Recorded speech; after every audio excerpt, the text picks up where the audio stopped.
Всем привет! Как вы уже смогли понять по надписи на доске, сегодня у нас будет вторая часть темы эволюция души, а именно мы будем разбирать эволюцию души по плотностям.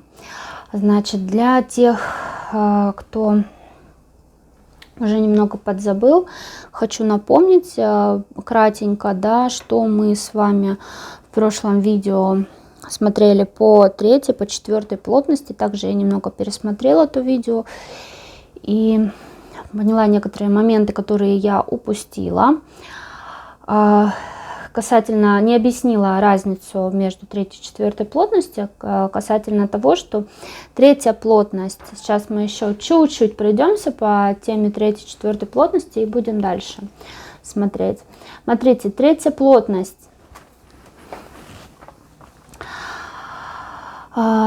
Что она из себя представляет? Да? Мы уже говорили, что в третьей плотности душа начинает познавать активно окружающее пространство.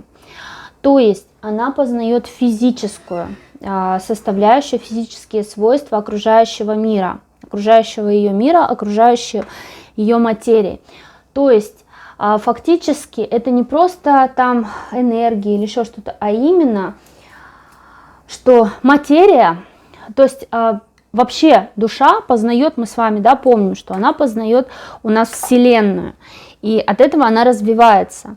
Так вот, в третьей плотности душа должна полностью осознать физическую сторону материи. Физическую сторону материи.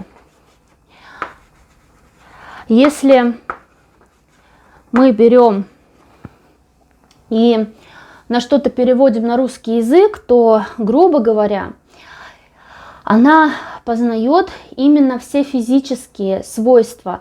То есть это как ток бежит по проводам, да, там, допустим, как вот состоит все из атомов, атомы там состоят из более мелких частиц и т.д. и т.п., как там молекулы между собой взаимодействуют, и все-все-все. И что если мы там берем, допустим, и смешиваем кислород с водородом, у нас получается вода и т.д. и т.п. То есть если мы берем как-то и вот обучаем третью плотность, то, грубо говоря, что душа в третьей плотности познает физическую сторону материи. Именно как материя может в разных проявлениях между собой функционировать. То есть и они полностью познают, что такое земля, что такое вода, что такое электричество, что такое материя в том виде, в физических своих проявлениях. Причем это не только касательно физики, которая идет более плотная физика, в которой мы сейчас живем с вами, да, но и также физика более тонкоматериальных мерностей, и астральная физика и прочее. То есть третья плотность – это познание физической стороны материи и того, как материя может видоизменяться именно путем каких-то химических, физических реакций и прочего. То есть душа познает, как можно материю именно изменять путем ее смешивания, можно так сказать, в пробирке. То есть это познание материи в пробирке, то есть ее физической стороны. Но когда мы говорим о четвертой плотности, это уже следующий этап познания материи. То есть мы помним, да, третья плотность это не только познание, там, вот он, червячок пополз, землю смотрит, да, и все такое, дальше там кошечка, собачка, это тоже третья плотность, человек это тоже третья плотность, и более высокие цивилизации тоже третья плотность, если они именно техногенные. Грубо говоря, это техногенное познание материи. Что такое четвертая плотность? Вот, когда я вам объясняла про четвертую плотность, это уже первоначальные ступени познания именно духовной стороны материи. Но не то, что у материи есть душа. Это познание, первая ступень, познание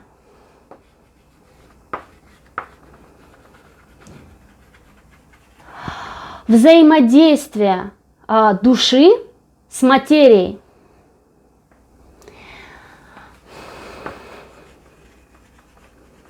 Взаимодействие души с материей.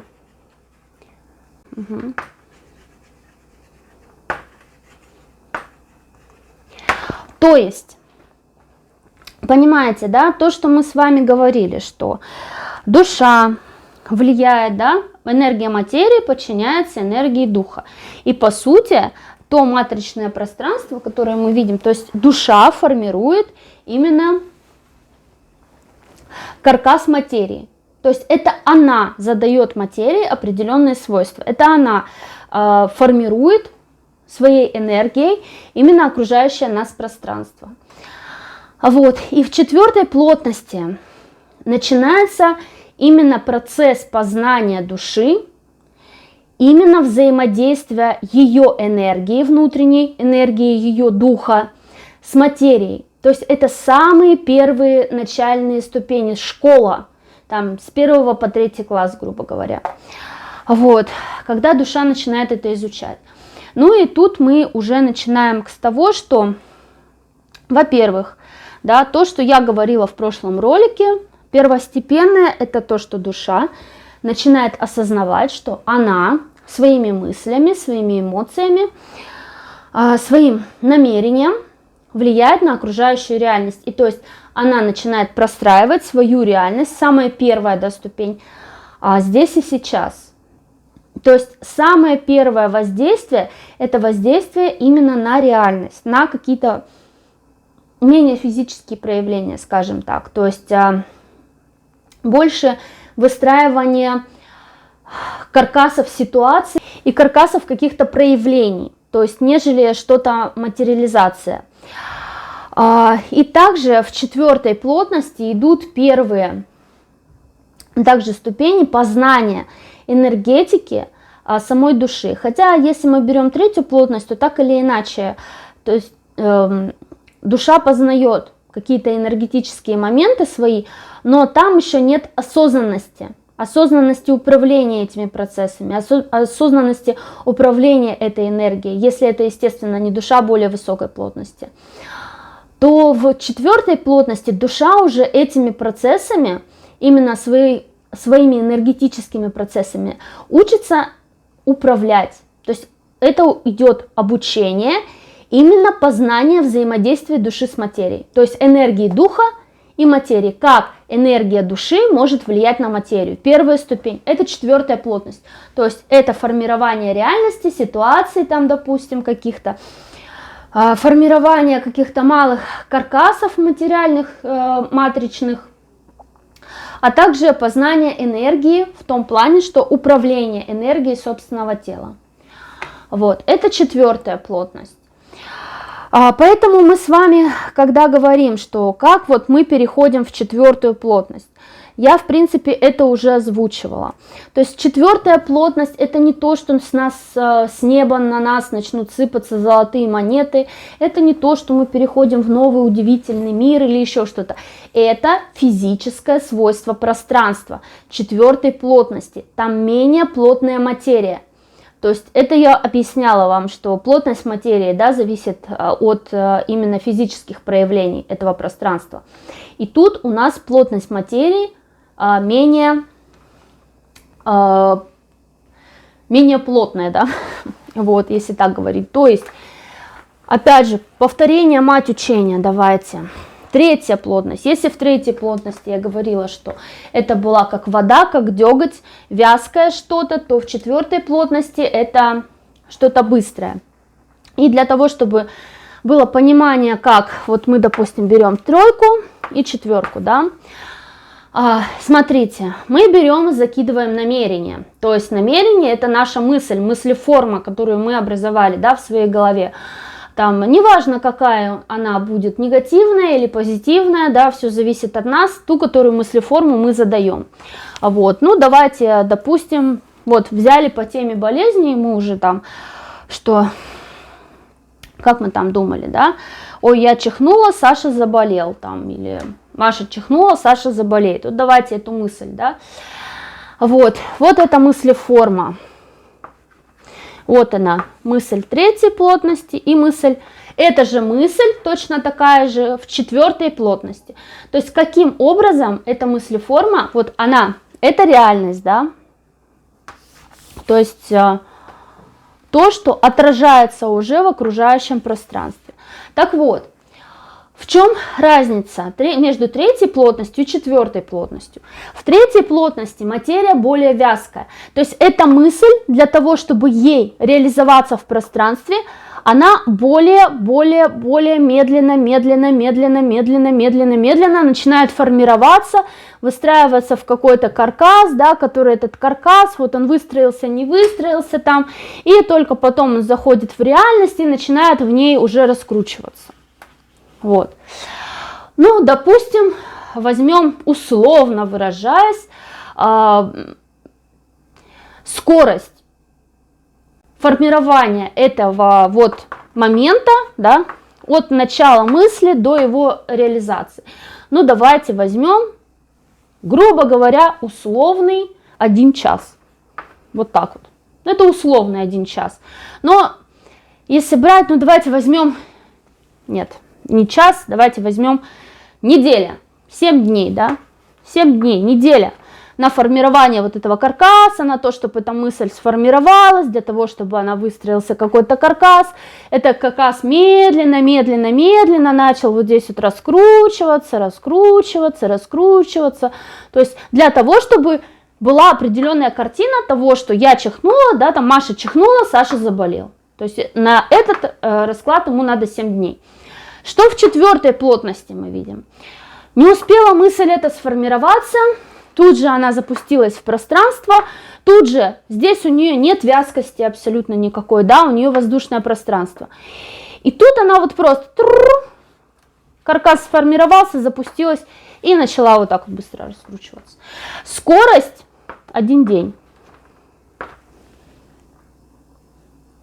Понимаете? То есть насколько быстрее, насколько она мощнее реализуется. То есть здесь все медленно, и тут все медленно, то тут все. Скорость материализации вот этого всего мыслеформы увеличивается просто в разы. Ей ничего не мешает, вязкости абсолютно никакой нет. И то есть для четверки это все материализуется очень и очень быстро. Это касается любых каркасов. Не только там чихнул и заболеют. Чем легче каркас, чем он более легкий, да, тем он быстрее реализуется. Скажем так. Вот.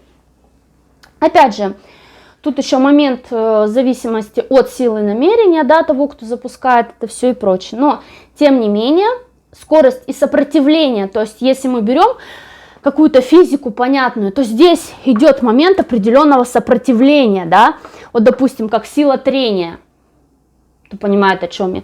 Тут она шероховатая, более такая поверхность, то есть она сопротивляется, отторгает это все, то есть это сильно надо продавливать через вот эту силу сопротивления. То есть здесь этой силы сопротивления, она такая вялая, ее практически нет, то есть оно залетает раз-два. Вот, надеюсь, это понятно, да? Вот, поэтому четвертая плотность для понимания того, как душа, именно энергия души, силой своего намерения, своей мысли формирует реальность, то есть она более подходящая. Но если мы берем ту же самую третью плотность, то в ней реально превращать и воду в вино, там, и ходить по воде, и все прочее, но это будет зависеть от уровня души. То есть какого уровня душа будет в этой третьей плотности чего-то делать. То есть я говорила от силы намерения. Если душа высокого порядка действительно придет и начнет там чего-то, кого-то делать, то она это сделать сможет. Но, естественно, ей придется потратить очень большое количество энергии для того, чтобы преодолеть вот это сопротивление.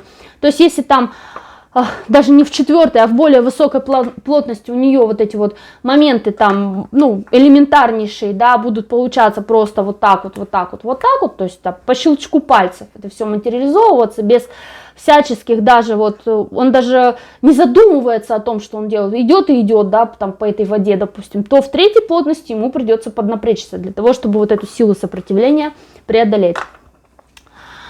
Так, ну это мы так, вскользь, да, на каких-то понятных примерах. Вот, далее.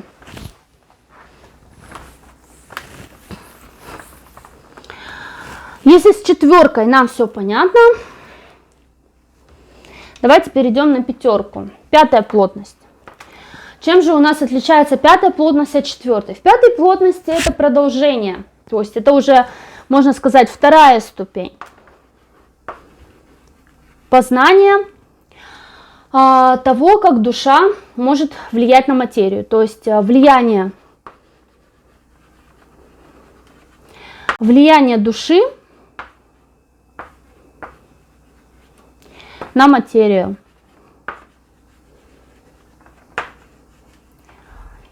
Итак, в чем же разница именно пятой плотности? То есть вот эта ступень влияния души на материю.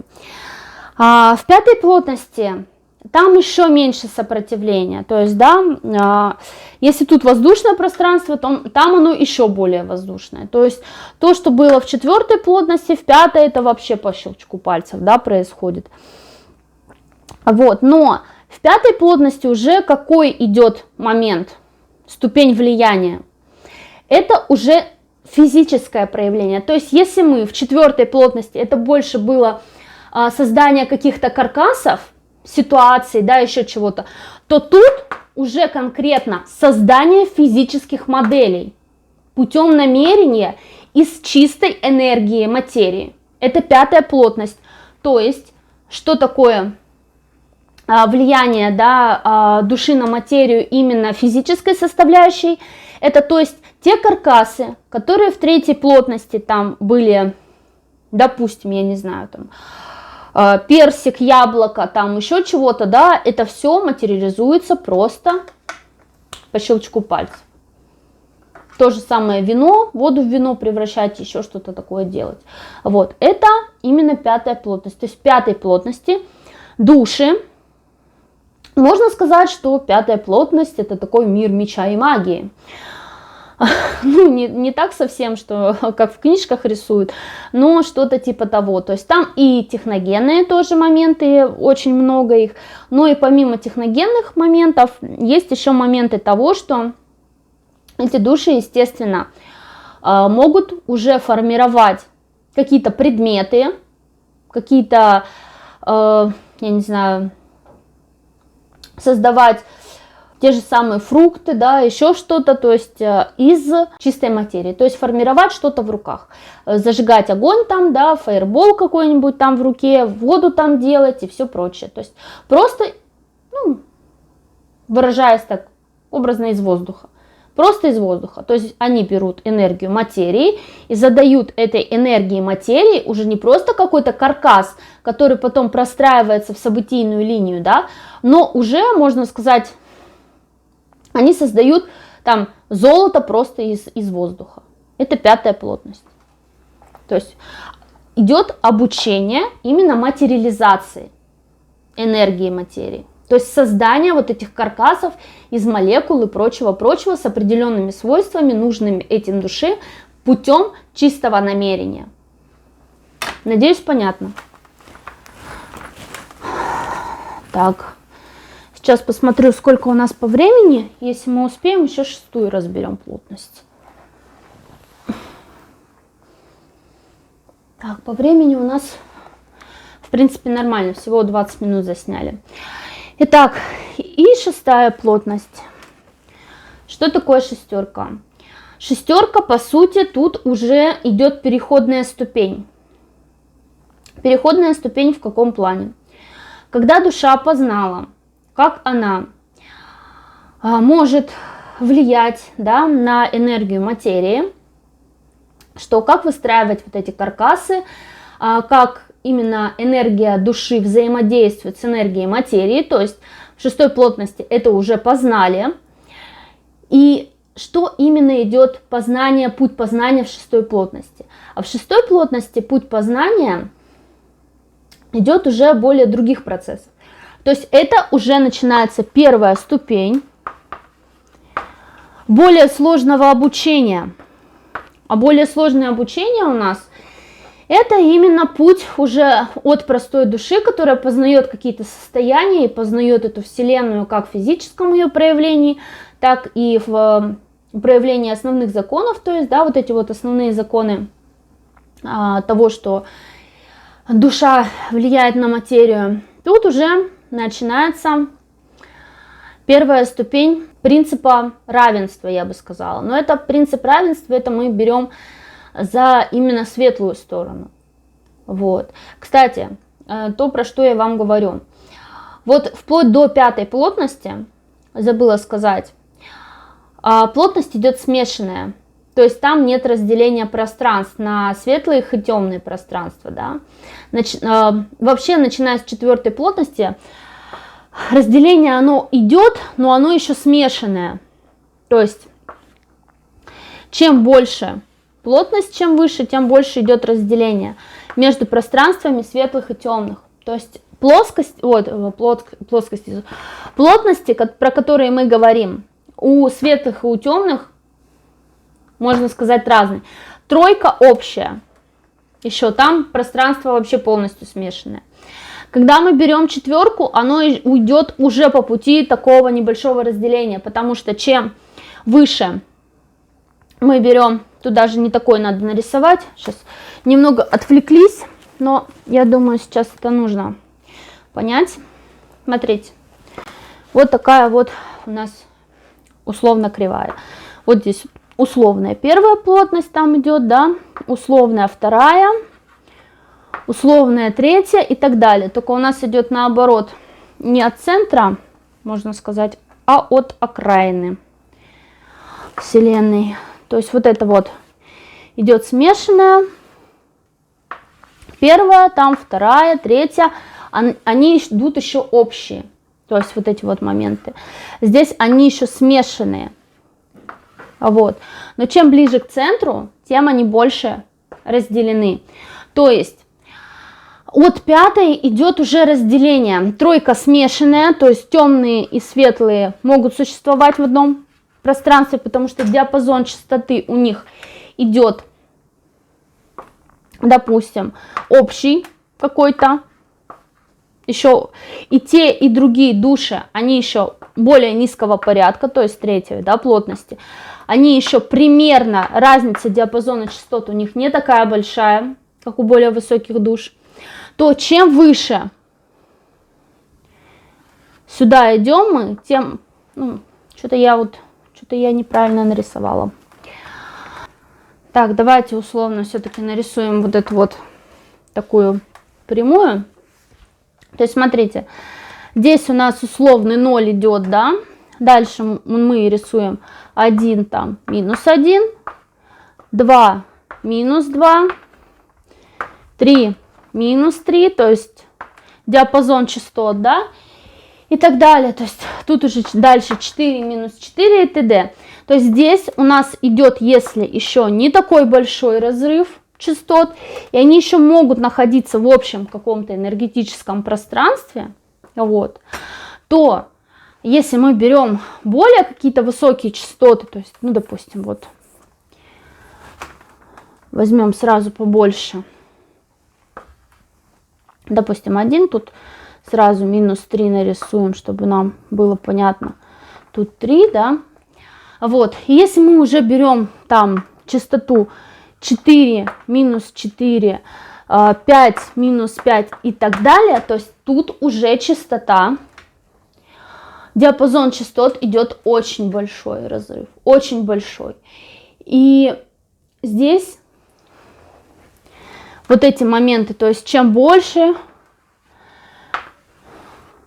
вот, допустим, условно, то есть большая частотный разрыв, то есть светлые идут, грубо говоря, вверх частоты у них, у темных вниз. То есть чем выше душа по плотности, тем у темных, допустим, тем у них ниже частота. И напротив, чем выше душа по плотности светлая, тем у нее выше частота. Вот, поэтому я говорила, помните, что души с высоких плотностей, они чисто физически не могли сюда воплощаться, то есть, и я опять же говорила, что это генетическое, да, то есть, что по частоте они не могут, потому что слишком высокие частоты. И они искусственно занижали частоты, чтобы здесь воплощаться в телах. А сейчас, вот почему идет вот этот момент, про который мы с вами все помнили. Если мы вспомним мой ролик, то я там говорила, что там тоже момент именно в частотах. То есть, что души с высоких плотностей,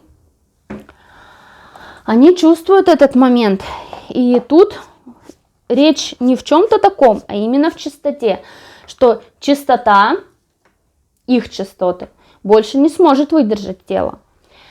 Поэтому вот, это вам, вот оно. И здесь идет вот по пространствам, да, то, что я говорила. Если тройка, она идет смешанная, то есть, образно выражаясь, вот, тройка, тут и мы, и темные, все в кучу, вот так вот смешаны, да, тут, значит, даже на одном мироздании, смешанные мироздания, там идут как-то без разделения особого. То есть тут смешанное все там живут по соседству в тройке, и все нормально.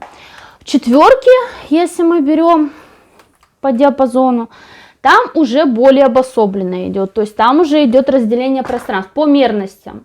Даже в мерностях, то есть там уже идет четкая граница, если мы берем по мерностям более тонким. Если мы берем именно физические, то более обособлены, то есть мухи отдельно, котлеты отдельно, но все равно еще смешанные, как бы частично смешанные, но по мерностям. Там идет уже более такое весомое разделение. И если мы берем какие-то, допустим, именно мироздания, которые смешанного типа, вот как наша, то там уже диапазон частот у светлых и темных параллелей не должен быть большого разрыва. То есть иначе это уже идет разделение. То есть они уже должны быть разделены. Вот. Так или иначе. То есть, ну, это уже вопросы не к нам, кто этим будет заниматься разделением. Это уже вопросы к тем, кто с более высоких плотностей, которые отвечают и за мироздание, и за все прочее. Ну, про это мы поговорим позже. Так вот, насчет шестерки. В шестерке, если вот в четверке еще идет разделение, но оно какое-то такое больше условное, в пятерке тут уже мухи и котлеты идут конкретно отдельно.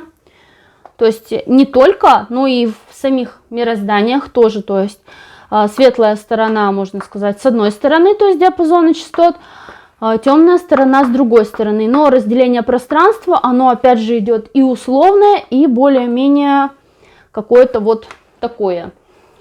То есть не только условное, но и разделение с двух сторон, чтобы одни другим не мешали. То есть, но тем не менее проходить они еще между собой могут. Если мы берем шестерку, то там идет уже момент отражения, частичного отражения. То есть, что это такое? Во-первых, и физическое проявление полностью разное. То есть, в физическом тут уже смешанных мирозданий нет. Здесь идет четкая граница в физических проявлениях, что темный отдельно тут в своем поле находится, светлые отдельно в своем поле находятся. Мироздания вообще ни разу не смешиваются никак. Также не физические, да, свойства, они не смешиваются, каждый живет отдельно на своей территории. И также физически, то есть они здесь, если мы берем пространство, здесь каждый существует на своей, тут идет минус 6 пространства, тут плюс 6. То есть и это не смешивается. Частота вибраций этих пространств не смешиваются. И если мы берем по мерностям, то там уже пройти из темной шестерки по мерностям в светлую шестерку практически невозможно.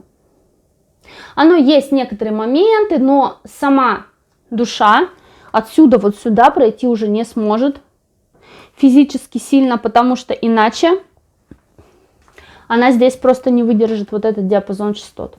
А если мы берем семерку и больше, то там уже идет полное отражение. То есть там эти пространства абсолютно никак не смешиваются. Даже прохода физического как такового нет. То есть это полное зазеркалье. Это как они идут как отражение. в зеркале друг друга. Я не знаю, как это объяснить, но эти пространства, если мы берем от семерки, они как бы здесь отдельное пространство, и здесь отдельное пространство, и они минус 7, плюс 7, и они как отражение в зеркале. То есть полное отражение друг друга. Ну, не так, что там, конечно, все живут одинаково и все такое, но они идут уже как отражение, эти пространства. И из этого пространства попасть вот в это пространство никак невозможно. И если души, допустим, хотят там каким-то образом между собой, допустим, в этих пространствах взаимодействовать, то им придется взаимодействовать через более низкие плотности. То есть уходить куда-то в более низкие плотности, и через более низкие плотности, где, условно выражаясь, идет какая-то нейтральная территория, через них взаимодействовать. То есть с 7 плотности они никак не смогут между собой вот так вот там туда-сюда вообще никак не пройти, ничего. То есть, но условно выражаясь, опять же, они могут взаимодействовать. Если мы берем души высшего порядка, типа демиургов и прочего, они могут взаимодействовать между собой, но там определенные есть, опять же, условия. А вот, ну, можно сказать, на нейтральной территории, на какой-то.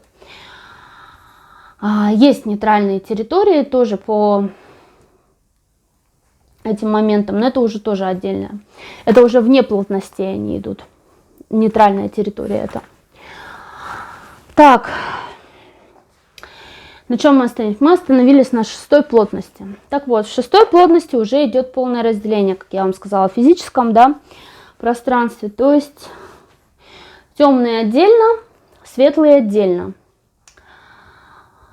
И что в 6 плотности? Вот я вам не скажу, чего там изучают темные, да мне в принципе и не интересно. Вот, но в 6 плотности мы будем рассматривать именно светлые. То есть что изучают светлые.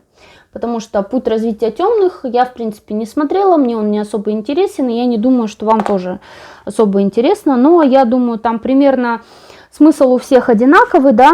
Но вот в 6 плотности, с учетом того, что они эгоисты, чего они там изучают, я не знаю. Но тут это 1 ступень. Именно того, чтобы изучать, как уже не то, что устроена Вселенная, а как устроены миры. То есть, как мне не просто персик из руки сделать, как мне создать мироздание. И вот здесь это более уже такая школа, то есть это уже не 3 класс, и даже не 4, ну в плане школы, да, это уже где-то класс 7, когда мы уже начинаем изучать там биологию и все остальное, то есть, ну, какие-то более сложные предметы. Поэтому тут идет именно такой момент. И я бы сказала, что тут начинается, во-первых, забота, то есть это познание, заботы о ком-то, кроме себя, то есть о ком-то другом. Как это проявляется у темных в 6 плотности, я не знаю, но у светлых это проявляется в принципе в моменте равенства общего. И тут 6 плотность, в чем она состоит? В том, что у них там есть общее энергоинформационное поле. Так, 1 ступень познания. Давайте так. 1 ступень познания, обучения и создания условий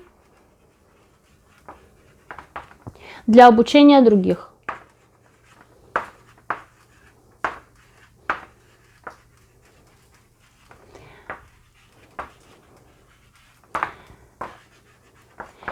То есть по факту можно сказать, что с 6 плотности начинается именно подготовка уже конкретной души к тому, чтобы она стала создателем Вселенной. То есть это опять же 1 класс.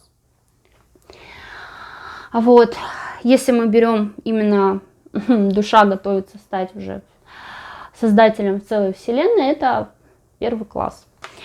То есть там у них идет как общее энергоинформационное поле. В принципе, ну, вы и так знаете, что мы все находимся в общем одном энергоинформационном поле, и по идее мы читаем там, да, энергию других людей, то есть мы можем считывать их эмоции и прочее, то есть мы находимся 24/7, любая душа находится в энергетическом обмене, то есть мы постоянно обмениваемся с кем-то энергией, информацией и прочим, но тут немного другое. Все дело в том, что там какой-то, не знаю, как вам объяснить и рассказать на двух пальцах, там именно идет как общий океан. И этот общий океан, это как общая радиоволна, общий океан мыслей.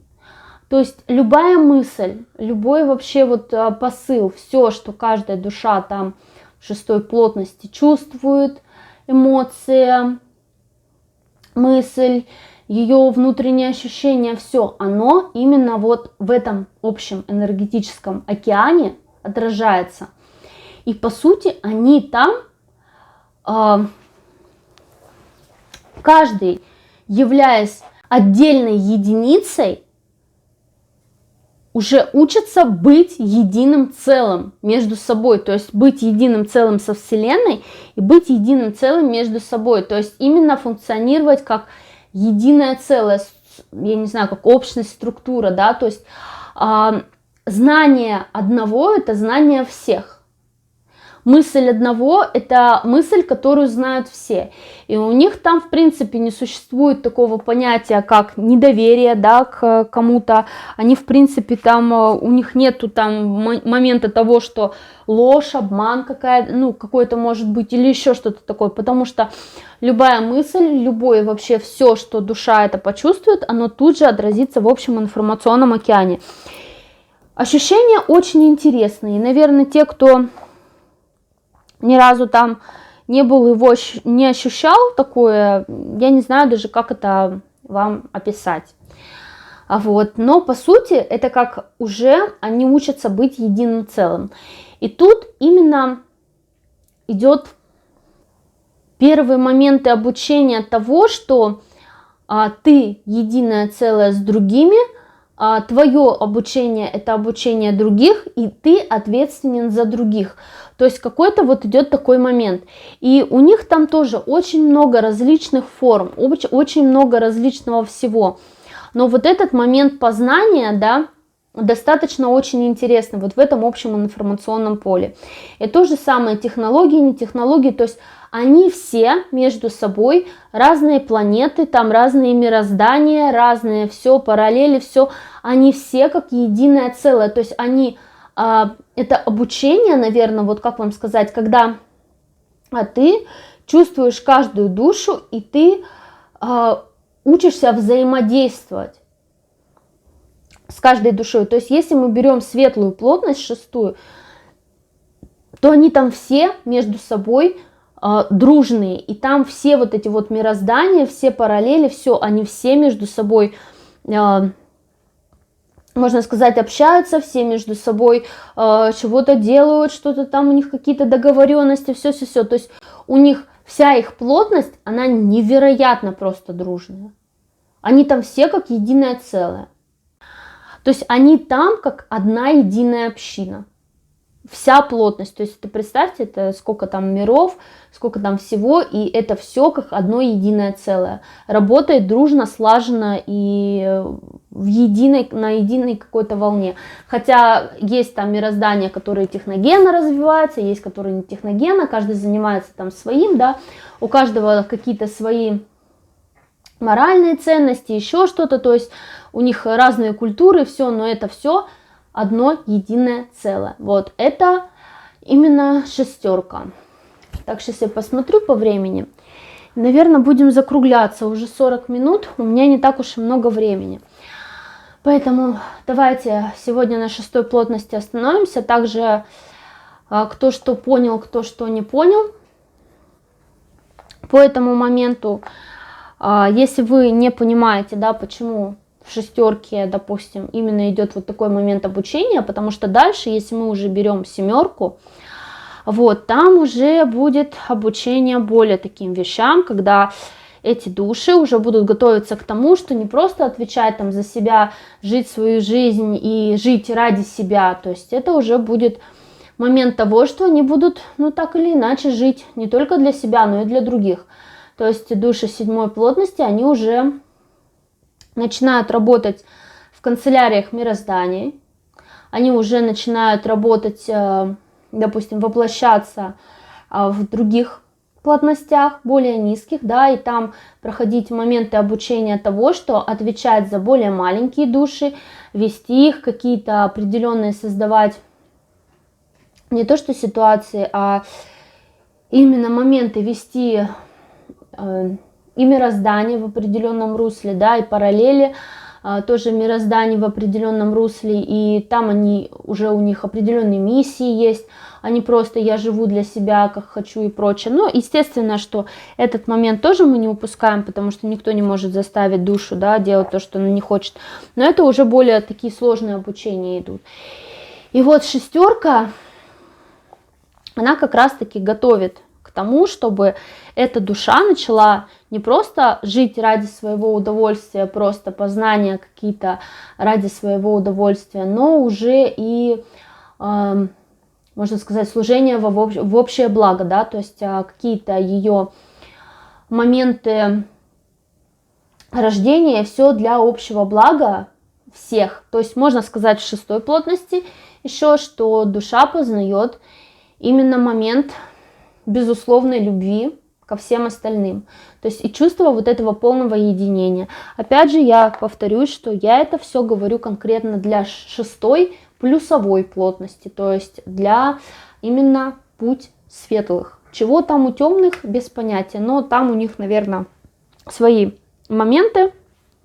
Но так как они тоже обучаются и быть демиургами, и еще прочее, то там у них, скорее всего, тоже момент того, что они учатся отвечать за души более мелкого порядка, но уже по своим там темным стандартам, да, управлению этому всему и прочее.